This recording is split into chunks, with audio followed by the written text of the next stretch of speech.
President. Senator from Louisiana. Thank you, Mr. President.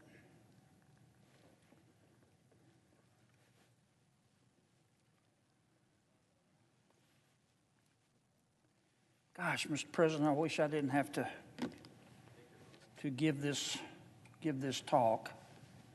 I think it's a bipartisan observation that unfortunately Americans are paying a lot more for just about everything. I asked my staff to put together some inflation numbers, and they're just breathtaking. Gasoline up 50%. Rental cars up 42.9%. You need a used car or truck, they're up 26%.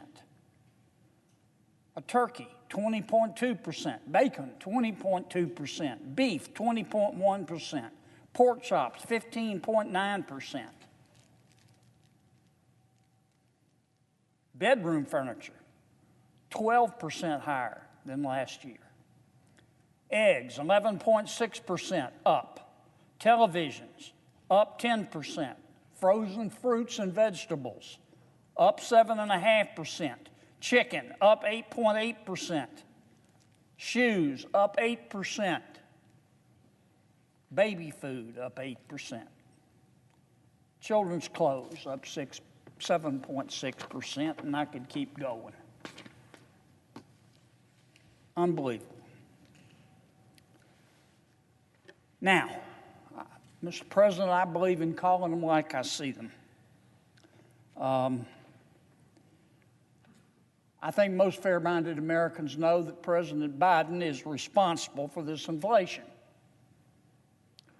You don't have to be Einstein's cousin to figure that out.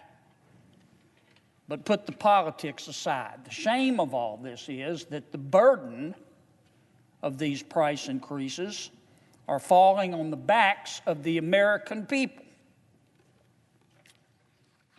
And while Washington is obsessed with the politics of it, the American people and the people in my state have to bear the cost. A lot of people, Mr. President, as you well know, just can't afford to pay 50% more to fill up their gas tanks. They can't afford to have to stop and go arrange a bank loan to go to the gas station or to the grocery store. And unfortunately for Americans in my state and your state and across the country, here with winter coming on, the cost of heating homes is also going up, just in time for temperatures to fall. So the cost of heating is going up and the temperatures are going down.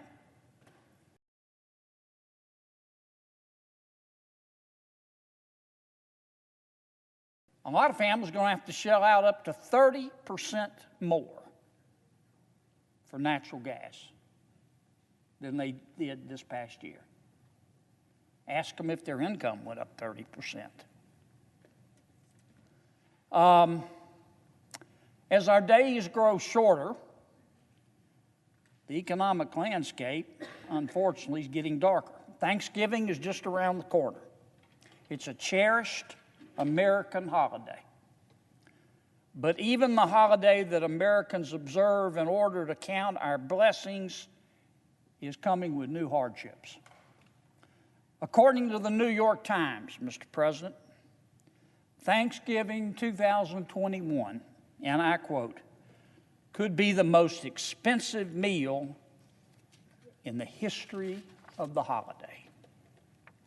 As I just mentioned a few seconds ago, frozen turkey is going to set you back 20% more than it did last year. If you want to enjoy, you like gravy with your turkey, well, get ready to pay 7% more for gravy. Maybe you don't eat meat. Maybe you're a vegan. Well, unfortunately, frozen vegetables are also going to cost you about 7 to 7.5% more. And the high prices only apply if you can find the food in the supermarkets. Some of these food products you can't even find on Google with Google. There's no guarantee that the cranberry sauce and the sweet potatoes will be in stock come dinner time. And this is America. This is 2021. This isn't the Soviet Union 30, 40, 50 years ago. My God. Washington ought to hide its head in a bag.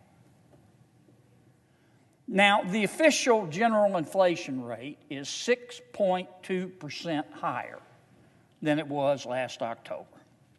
And that happens to be the largest increase in over 30 years.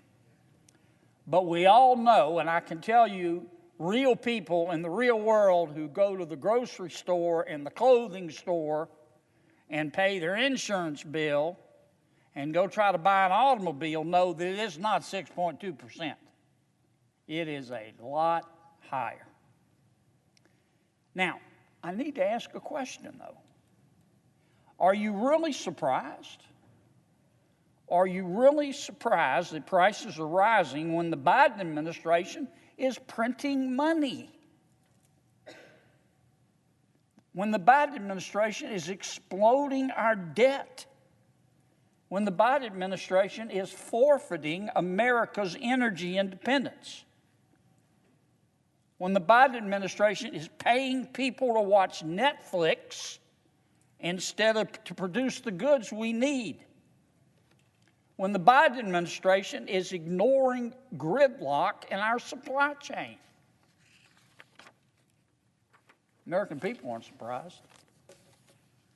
For months, the White House has turned gaslighting Americans about the inflation crisis into an art form, Madam President. White House officials pretend inflation, if you ask them, it's just temporary. It's just a temporary problem. Temporary, a rat's rear end. It's actually a soul-crushing, job-killing tax on working Americans. That's what inflation is. Every time you go to the grocery store, your taxes go up. And inflation hits lower income and middle income families the hardest. The hardest. And anyone who doesn't believe that should ask Secretary Kerry whether fuel prices have grounded his private jet. Of course not. He's rich. He's got a private jet. He doesn't feel it. You know who feels it? The moms and dads in this country who get up every day and go to work and obey the law and pay their taxes and try to do the right thing by their kids and try to save a little money for retirement. That's who pays this tax that the economists call inflation. And this inflation didn't just appear out of nowhere. I mean, any economist with a pulse knows where this inflation came from. Inflation comes from too much money chasing too few goods. And when you have an administration, as we do with the Biden administration, that spends money like it was gully dirt, whose mantra is we can't possibly spend enough taxpayer money. There's just not enough hours in the day. Of course you're going to have inflation. Of course you're going to have inflation. Now, what's President Biden doing about it? Well, I've noticed that the Biden administration, when it comes to economics and other areas as well, they never make the same mistake twice. They make it 5 or 6 times just to be sure. So how's the Biden administration going to deal with this economic cancer of inflation, which is killing the American people? Their idea is let's go pass a spending orgy bill, they call it reconciliation, of epic proportions. chock full of welfare blowouts when we can't afford the social programs we have now. Are you kidding me? Are you kidding me? And a White House official claimed earlier this week that the president's, he calls it $1.75 trillion bill. It's going to end up, we all know, being a lot more than that. He says it'll actually reduce inflation. Right. And those aren't hogs in the hog lot. Just wait. The fact is, and unless you were in the quad playing Frisbee during Econ 101, you know this is the truth. The fact is that massive government spending has kept workers on the sidelines and has fueled inflation. But the only comfort the permanent Washington types are sending to folks gathered around an historically expensive Thanksgiving table is that more, not less, more of the same insane policies are coming down the pipeline through what the president calls the Build Back Better bill. And I think most Americans call the Build Back Broker bill. Have you looked at the bill? I've looked at the House bill. I've started reading it. I'm probably going to go broke just reading the thing. Now, neo-socialists love this bill. They love it like the devil loves sin. But the American people aren't going to love it. Louisianians aren't going to love it. Louisianians love their families. And they just want to provide for them, especially at Thanksgiving and at Christmas. And they can't do it with inflation raging. This Thanksgiving, what most Americans need the most is relief. Not just relief from inflation, but relief from bad leadership. Now, I want my friends in the Biden White House to know that I am genuinely interested in working with them to solve America's inflation problem. But you're not going to do it by spending more money. You're not going to do it by throwing gasoline on the fire. The first rule is to do no harm. Do no harm. And by that I mean that my Democratic friends should stop trying to ram this multi-trillion-dollar tax and spend bill through Congress. And they should stop it for two reasons.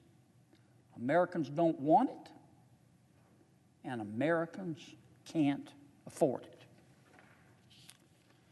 So, this Thanksgiving, Madam President, and I hope you have a good one, I hope my Democratic friends will give up on tying millstones around the neck of the American economy. I hope they will give up fueling inflation with another extremist spending orgy bill. And if they would do that, if they would just do that, Americans could sit down to eat next Thursday and give thanks that compassion and common sense have finally prevailed in Washington, D.C., where, frankly, on most issues, common sense is illegal. Madam President, I suggest the absence of a quorum. The clerk will call the roll. Ms. Baldwin.